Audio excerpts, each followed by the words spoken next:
महाकुंभ में लगातार भीड़ बढ़ रही है और अब तो जैसे जैसे महाकुंभ समापन का समय आ रहा है, श्रद्धालु भी प्रयागराज की ओर चले आ रहे हैं। शनिवार की रात नई दिल्ली रेलवे स्टेशन पर हजारों की संख्या में श्रद्धालु महाकुंभ जाने के लिए ट्रेन का इंतजार कर रहे थे, लेकिन रेलवे प्रशासन की बदइंतजामी और लापरवाही का शिकार हो गए।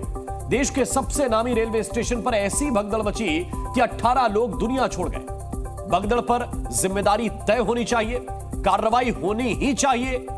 देश के साथ साथ नेताओं की भी यही मांग है। लेकिन यह भला कौन सी बात है कि भगदड़ का गुस्सा हिंदुओं की आस्था पर निकाला जाए। जिस महाकुंभ की यात्रा लोग कष्ट उठाकर भी कर रहे हैं, कष्ट सहकर भी कर रहे हैं, कोई उसे कागजी तो कई उसको फालतू बता रहे हैं। सरकार का विरोध करते करते कुछ नेता तो महाकुंभ का अपमान करने पर उतर आए हैं।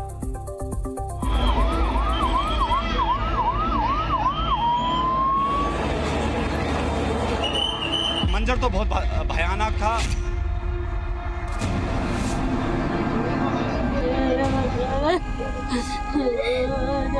देखा तो कुछ बच्चे नीचे गिरे हुए थे, कुछ बच्चे मरे हुए थे, कुछ औरतें गिरी हुई थी, मरे हुई थी, कुछ बेहोश थे।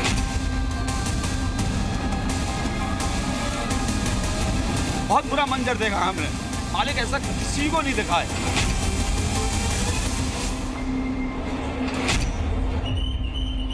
किसी का 15 साल का बच्चा चला गया,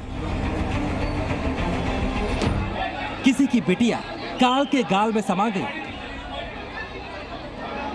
नई दिल्ली रेलवे स्टेशन की सीढ़ियों पर खाली पड़े ये चिप्स के पैकेट उन बच्चों के हैं जो रेलवे की नाकामी और अव्यवस्था का शिकार हो गए। उन्हें महाकुंभ जाना था, लेकिन वो शमशान पहुंच गए। शनिवार रात नई दिल्ली रेलवे स्टेशन के प्लेटफॉर्म नंबर 14 पर प्रयागराज जाने के लिए ऐसी भीड़ टूटी कि रेलवे प्रशासन की सारी व्यवस्थाएं ध्वस्त हो गई। रेलवे की बदइंतजामी के चलते प्लेटफॉर्म पर भगदड़ मच गई। भगदड़ के बाद जहां तहां शव बिखरे थे, कोई अपनों के शव को उठाकर ले जाता दिखा, कोई अपनों को हवा करता दिखा कि कहीं से उनकी सांस दोबारा लौटे। चश्मदीदों से सुनिए भगदड़ क्यों और कैसे मची और उस वक्त क्या मंजर था। सारे लोग मरे तो उनको देख के तो बहुत अजीब सा लग रहा था। बहुत सारे लोग मरे हुए थे यहाँ पे, 25-30 आदमी यहाँ पे, कोई पुलिस कर्मी के यहाँ पे नहीं। सर हुआ क्या था? ऊपर से नीचे आ गए एकदम से। हादसा हो गई थी, कोई ट्रेन आने वाली थी 13 नंबर प्लेटफार्म पर, उसके चक्कर में भीड़ भड़का, लोगों को लगा कि एक ही गाड़ी है, इस चक्कर में काफी नुकसान हुआ। साड़ी फटी, सारा साड़ी वाड़ी देखिए सर फट। आप लोग कहाँ जा रहे थे? अब ये प्रयागराज और कहाँ जाएंगे सर? मेरी ननद। कितने लोग हैं आप? कितने लोग हैं? हम 16-17 लोग थे सर। कोई रोड आया है, कोई प्रशासन नहीं था यहाँ पे। मेरे बच्चे, मेरा बैग अभी भी वहाँ पे गिरा हुआ है। अच्छा 15 आदमी मरा हुआ है, 10-15 आदमी मरा है। रास्ते बीच गई थी, हमने देखा नहीं गया, कोई इंतजाम नहीं था किसी का। जाहिर बात है इस भगदड़ के लिए सबसे बड़ा जिम्मेदार रेलवे है, क्योंकि ये बात हर किसी को मालूम थी कि वीकेंड होने के कारण श्रद्धालु बड़ी संख्या में महाकुंभ के लिए जाएंगे। लेकिन रेलवे अधिकारी इस बात का अंदाजा ही नहीं लगा पाए कि वीकेंड पर स्टेशन पर भीड़ बहुत बढ़ेगी। सवाल है प्लेटफॉर्म पर एक साथ इतनी भीड़ को जाने से क्यों नहीं रोका गया। नई दिल्ली रेलवे स्टेशन पर होल्डिंग एरिया क्यों नहीं बनाया गया था ताकि भीड़ को प्लेटफॉर्म में घुसने से पहले ही रोक लिया जाता। और सबसे बड़ा सवाल, 3 ट्रेनों के आने में देरी क्यों हुई। सवाल और भी कई हैं, लेकिन जवाब शायद किसी के पास नहीं, और इसलिए एक सुर में विपक्षी नेता रेलवे की बदइंतजामी को लेकर सरकार को घेर रहे हैं। आपको सवाल ये करना चाहिए कि जब मुख्यमंत्री जी ने 100 करोड़ का इंतजाम किया था तो 50 करोड़ ही लोग आए हैं, 60 करोड़ लोग आए हैं। आपकी व्यवस्था कैसे फेल हो गई? बहुत दुखद घटना घटी है। हम सब लोग को श्रद्धांजलि अर्पित करते हैं। रेलवे का ये गलती है, रेलवे के मैनेजमेंट से लापरवाही की वजह से इतने लोगों की मौत हुई है। मुझे काफी अफसोस है। सरकार पर सवाल उठाते उठाते विपक्षी नेता अचानक से सनातन विरोधी हो गए। सिस्टम पर सवाल उठाने के साथ साथ उन्होंने महाकुंभ का अपमान करना शुरू कर दिया। शुरुआत लालू यादव ने। क्या मांग करेंगे? कुंभ में सर जिस तरह से भीड़ बढ़ रही है, अरे सब कुंभ का क्या कोई मतलब है? फालतू है कुंभ। रिपोर्टर ने सवाल पूछा, कुंभ में भीड़ बढ़ रही है, उसे लेकर क्या मांग करेंगे। इस पर लालू यादव ने महाकुंभ को फालतू करार दिया। एक बार फिर से सुनिए लालू यादव का पूरा बयान। क्या मांग करेंगे कुंभ में सर? जिस तरह से भीड़ बढ़ रही है, अरे सब कुंभ का क्या कोई मतलब है? फालतू है कुंभ, फालतू है कुंभ।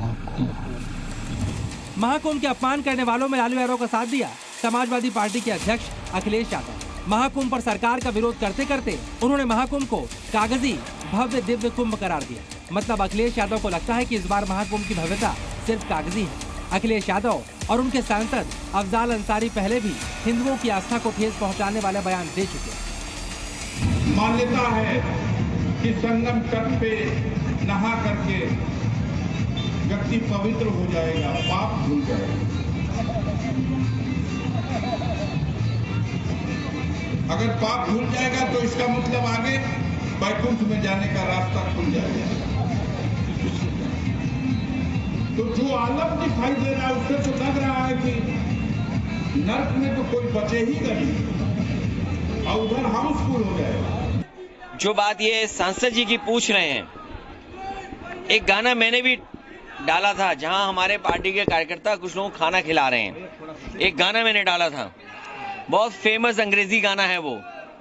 उस गाने के बोल ये हैं कि न ऊपर कोई स्वर्ग है न नीचे कोई नर्क है। महाकुंभ का अपमान करने वाले किसी एक दल में नहीं बल्कि पूरा विपक्षी सनातन विरोधी रुख अपनाए हुए।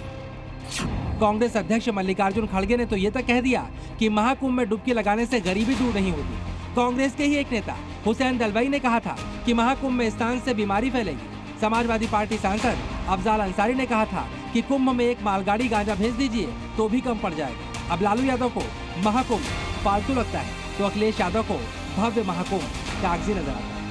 जो लोग सनातन धर्म को कोसते हैं वो इस विराट स्वरूप का दर्शन तो देखें। मुझे लगता है कि जिस दिन वो इस विराट स्वरूप का दर्शन देखेंगे करेंगे, उन्हें स्वयं ही अपने वचनों पर आत्मग्लानि महसूस होगी। महाकुंभ शुरू होने से पहले ही महाकुंभ विरोधी स्वर विपक्ष की ओर से उठ रहे थे।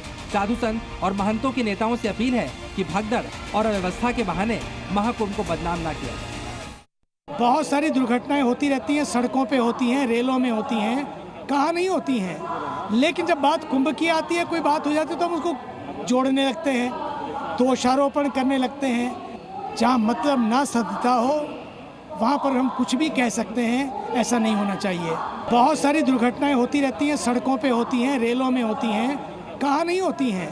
लेकिन जब बात कुंभ की आती है, कोई बात हो जाती है तो हम उसको जोड़ने लगते हैं, दोषारोपण करने लगते हैं। एक सामान्य सा तरीका हो गया है कि सनातन पर टिप्पणी करना, सनातन पे कुठाराघात करना, सनातन संस्कृति पर उलूल जुलूल का बयानबाजी देना, ये आम सी बात हो गई है। ये आज जो नकारात्मक बोल रहे हैं, ऐसे लोगों को सीख लेनी चाहिए कि हम भी अपने जीवन में ऐसे कुछ न करें कि जिससे सनातन धर्म पर कोई चोट पहुंचे। महाकुंभ में 51 करोड़ से ज्यादा श्रद्धालु आ चुके हैं। देश के हर हिस्से से लोग आ रहे हैं। इतने बड़े आयोजन के लिए बड़े इंतजाम जरूरी हैं। जहां लापरवाही हो रही है उन अफसरों कर्मचारियों पर कार्रवाई भी जरूरी है। लेकिन भगदड़ और अव्यवस्था का गुस्सा महाकुंभ पर निकालना हिंदुओं की आस्था पर आघात से कम है। दिल्ली से राहुल मिश्रा के साथ ब्यूरो रिपोर्ट, जी मीडिया।